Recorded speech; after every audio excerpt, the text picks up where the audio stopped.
Hi, my name is Andrea. I am going to tell you about the mass incarceration in the United States and how to move past the rhetoric of nothing works to asking what does work.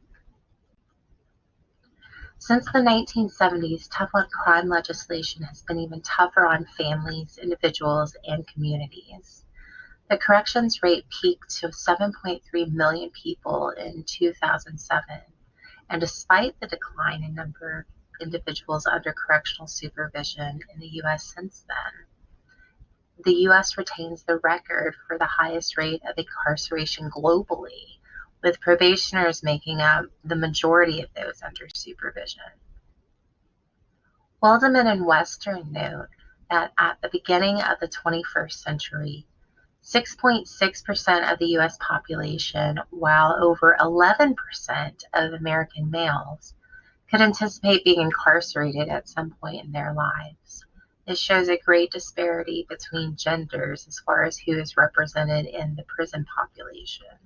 But more than any other demographic, African American men are disproportionately represented at a higher rate in prison than in their own communities. One of the biggest problems with incarceration is the eventual release back into communities. The reintegration process is extremely difficult because finding gainful employment as an individual is difficult, but doing so with a criminal record is daunting. Having to support a family under these circumstances further complicates finances, but the added fees of probation, parole, and restitution payments or fines further inhibit socioeconomic growth for releasees and their families. Incarceration is also very much a public health issue because of the way that it affects intimate relationships.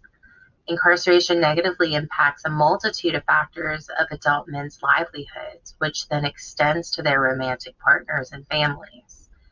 Women may take on extra financial responsibilities, and they may also become socially isolated to avoid disclosing their partner's criminal record, which puts the women at further risk for depression and other resulting issues, thereby causing these relationships to suffer and crumble. Incarceration is damaging for communities because inmates are essentially able-bodied taxpayers who are not able to contribute to their communities with their taxes. And then on top of that, the community has to pay for the incarceration of these men. So the communities are doubly harmed by the removal of citizens from their communities. And furthermore, once those inmates are released and brought back into the community, the sanctions against them inhibit their ability to reintegrate successfully, which exacerbates the problem and causes the cycle to continue again. And the recidivism rates are greatly impacted by a person's ability to find housing and to be able to have gainful employment and things such as that. So disallowing the releasees to engage in their communities in the ways that will bolster their reintegration, just it propagates that cycle further and further. Incarceration is very damaging for future generations as well. It corrodes family relationships by fracturing otherwise stable parenting couples, which leads to mental and behavioral consequences for their children.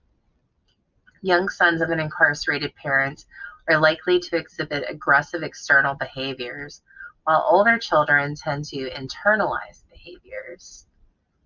Male offenders arrested at a young age and those with multiple offenses are more likely to return to prison after being released. There are, however, protective factors which help to mitigate the risk factors. of incarceration. Three major protective factors that reduce recidivism risk for inmates reintegrating into their communities are participation in pro-social activities, such as just being with friends and family for one, but also maybe engaging in community service, attending a job fair or something. Just anything to engage with people in the community and to have a positive interaction with them. Also, having a dedication to education or vocation is really important to be able to better oneself and to climb that socioeconomic ladder is extremely important, especially for someone who is slated with all of the fees associated with reintegration. And of course, ultimately, having perseverance is going to be extremely beneficial to anyone in these situations because it takes a lot of ambition and motivation to keep moving forward when there are so many obstacles holding you back. Now, judicial intervention can have a big impact on the incarceration rate as well as the successful treatment of the people under correctional supervision. Judges are encouraged to utilize evidence-based rehabilitative community corrections options in sentencing to both limit the number of inmates and their time in prison and also give individuals the ability to remedy the underlying issues of their criminogenic behaviors, such as mental health issues and chemical addictions.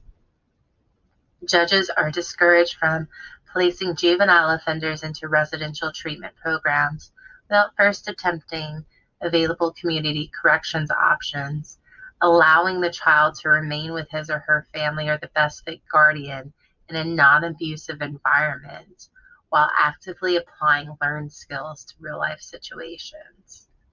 And absolutely every attempt should be made to help the children to sentenced to treatment programs to understand what their treatment is for and how it is intended to help them. Because if they do not have a clear understanding of what their treatment is supposed to be addressing, they often will rebel against that treatment. Custodial intervention is extremely important for releasees trying to reintegrate. Corrections officers can really help to alleviate the risk of technical violations for probationers and parolees by helping them to find gainful employment and putting them in contact with organizations that provide basic needs items such as food banks or even housing, such as HUD, or perhaps even getting someone a voucher for electricity. For those individuals returning home from prison, providing them with opportunities to utilize their strengths and potential can further protect against recidivism. Families are encouraged to provide positive emotional support to loved ones exiting prison, especially during the immediate weeks and months following reentry.